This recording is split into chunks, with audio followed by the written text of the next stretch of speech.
Hello, Hi, everyone. everybody. It's Berna and Claire here. We're so excited Hi that you're there. joining us. We love doing these quick little video sessions together just to, show everyone how simple manifesting is. Not always easy, but just to kind of simplify things. And hmm today we're going to be talking about how to get rid of a third party. And a third party can mean lots of different things. It can mean a person, it can mean a hmm job, it can mean essentially anything that you feel is standing in the way of you being with your specific person, if we're going to be talking about a specific person. So Right. this comes up a lot and it's a hot topic. And Yeah. I often find that it comes down to self-concept. Um, hmm and we can dive into that a little bit more. But what are your sort of experiences with clients or how you would kind of navigate this when someone Yeah. comes to you I and mean, says they're their yeah. body? Honestly, the biggest belief that I see coming up with in regards to a third party, like creating a third party, is the belief of like, I'm not important or I'm not as important as something else to my specific person. But just, creating a sleep tape that says, I'm the most important, I'm the most valuable, I'm the one who matters to my SP, right? That is going to do wonders to get that third party out of the picture. Because as long as you believe that anything else can be more important than you, it's going to be like that's just what the law of assumption is, right? It's just going to get reflected back. So it's really believing I'm the most important person to my SP. My SP chooses me over everyone and everything else, like always and forever. So that's kind of how I like to navigate it. And I know some people can also get really triggered by this, when there's any kind of third party, because it's just so painful to feel like Yeah. someone else is being prioritized or chosen over us. Or like you said, a job, a pet, it can be anything. So it's really just if that thing comes into your mind and you're feeling a lot of anger about it, it's also like I like to imagine like a giant magic, eraser, like those cleaning tools, and just like erasing them from this reality, right? They've never even been part of this reality. They were just like an illusion that was created from our fears and, you know, Mm. trauma and stuff like that. So, but how do you usually like to kind of deal with it when people are asking you about this with Yeah, I mean, clients? I totally agree with everything you've said there. And Yeah. sometimes too, well, often where our energy and attention goes is sort of where all the magic flows to. So if we're hmm constantly focusing on the third party, it kind of gets bigger and bigger and more powerful. So um, Right.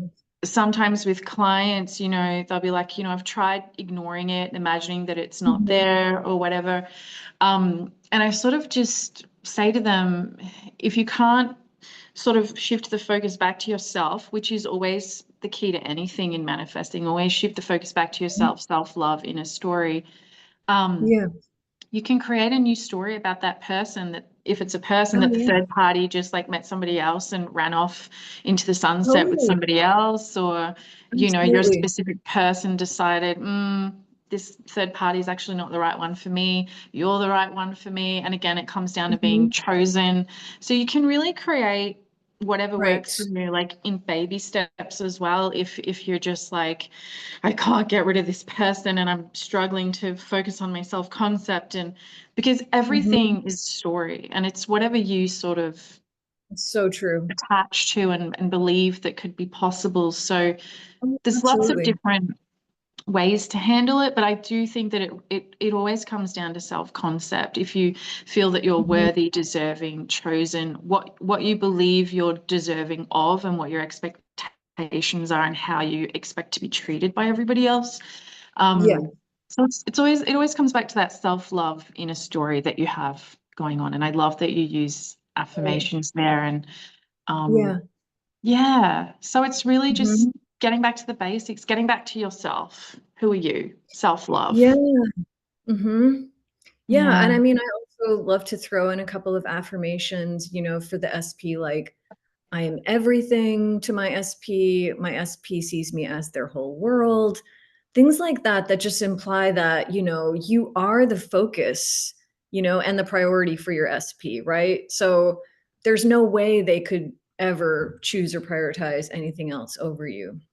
And Yeah. again, it's like you say, yeah, trying to kind of not give it power, but if you are going to, like, if you find it's like an intrusive thought, to, yeah, kind of just change the story about it. And you can be as wild and fantastical about it as you want. You can imagine that this third party is, some kind of evil villain, right? And your SP is like fighting with magical potions and like, get away, get out of this reality. Like, we don't want you here, and then you feel like your person is like fighting for you and they're on your side. Yeah. And because again, our Yeah. brain just doesn't know the difference between what we imagine and what we actually experience. So we may as well just Yeah. like go for it. And especially if you have a good imagination, just you can go for it. Or you can book a session with me or Claire and we'll guide you through something like that to help you just get into a different state, because its state of consciousness is really what creates. So Yeah. I yeah. love that. I love that. Mhm. Just let it run wild, go wild. Yeah, why Um, not? Yes.